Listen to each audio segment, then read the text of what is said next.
Olá, tudo bem? Então, quem assistiu a parte um na semana passada e está assistindo hoje, vai ouvir então a continuidade do que Deus tem feito na minha vida. Eu comecei falando, né, sobre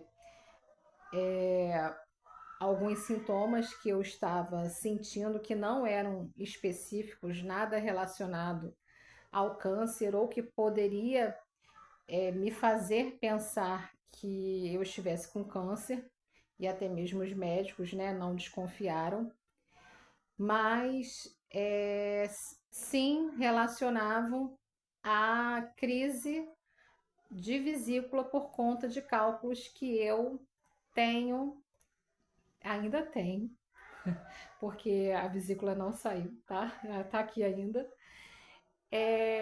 na vesícula, né? E eu parei justamente falando sobre o ano de 2023, em que quando eu comecei a caminhar para fazer a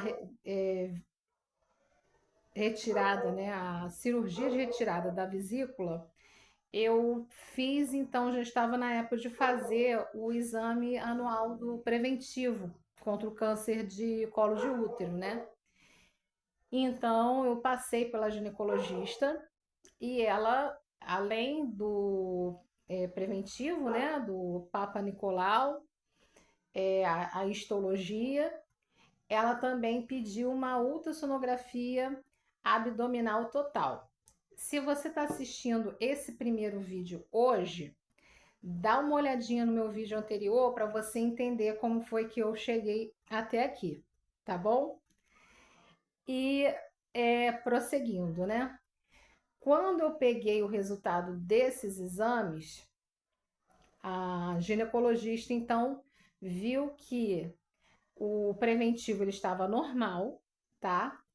Porém, a ultrassonografia transvaginal, ela apresentou uma sombra no meu ovário esquerdo, uma sombra grande, cerca aí de 8 centímetros mais ou menos. Na época, a médica que interpretou esses exames, ela falou para mim assim: "Olha, Cláudia, tenho alguma coisa estranha aqui nesse exame. Tá muito grande para ser um cisto." Aí eu questionei, né? Eu falei assim: "Olha, eu já estava entrando para o período menstrual, né? E eu fiz esses exames 2 dias antes, na realidade, de menstruar. Então, será que não era um cisto menstrual?" Aí ela falou que não, pelo tamanho não era.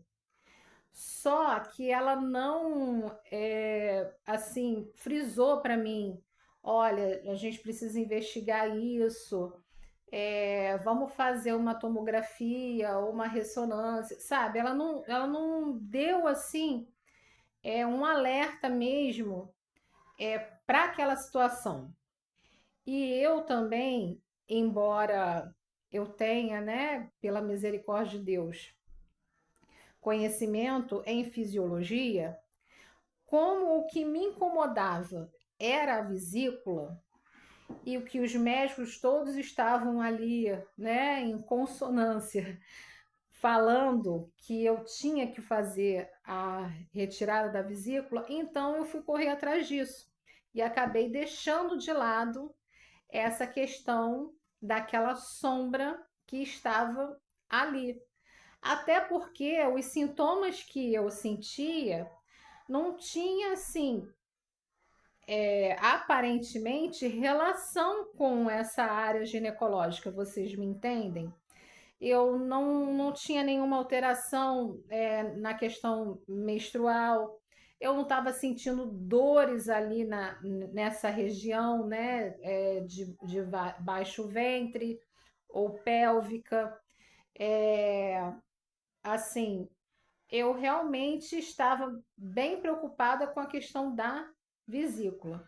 E consegui então que o CISREG ele me chamasse para janeiro de 2024, eu ter a primeira consulta na triagem do Hospital Ronaldo Gazola, que é o Hospital de Acari. Chegando no Hospital de Acari, a gente passa por um setor, uma consulta de triagem, né? Que o médico ele vai verificar todos os seus exames e verificar se realmente aquela cirurgia é necessária e se você está apto para fazê-la, né? Só que nesse dia eu levei todos os exames, não somente os exames solicitados específicos para a questão da vesícula, né? Que no caso era a ultrassonografia abdominal total, por exemplo, alguns exames de sangue, né? Enfim, eu também levei a ultratransvaginal e tentei mostrar para a médica. Só que a médica, ela simplesmente fez assim com a mão, né? Quase que encostou, empurrando mesmo a pasta do exame e falou: Olha, para mim isso não interessa, eu realmente só preciso dos exames que foram listados para você trazer, tá? E assim se deu aquela consulta. Foi marcada uma outra consulta em que eu fui atendida por uma outra médica. E dali também eu já fiz depois um risco cirúrgico. E eles só se atentavam para ultrassonografia abdominal total. Os demais exames eram todos ignorados. Pois bem, isso chegou até o dia da cirurgia, que foi 28 de fevereiro do ano de 2024. No dia da cirurgia, fiz todo o preparo, né, conforme as orientações. Seria uma cirurgia por videolaparoscopia, em que geralmente são feitos 3 a 4 acessos, né, furinhos.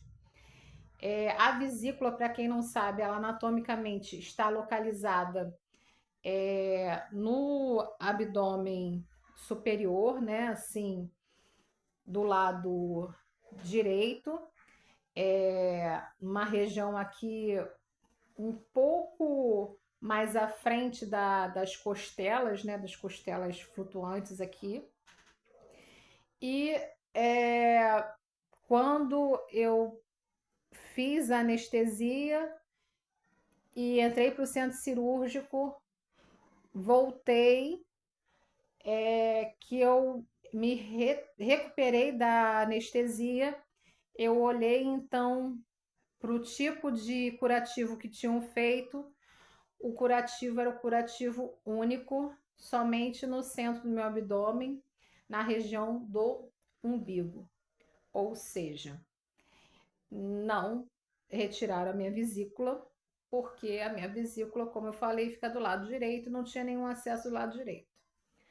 Então, a partir dali, eu já me questionei, né? E questionei também uma amiga minha, que é a Edilene.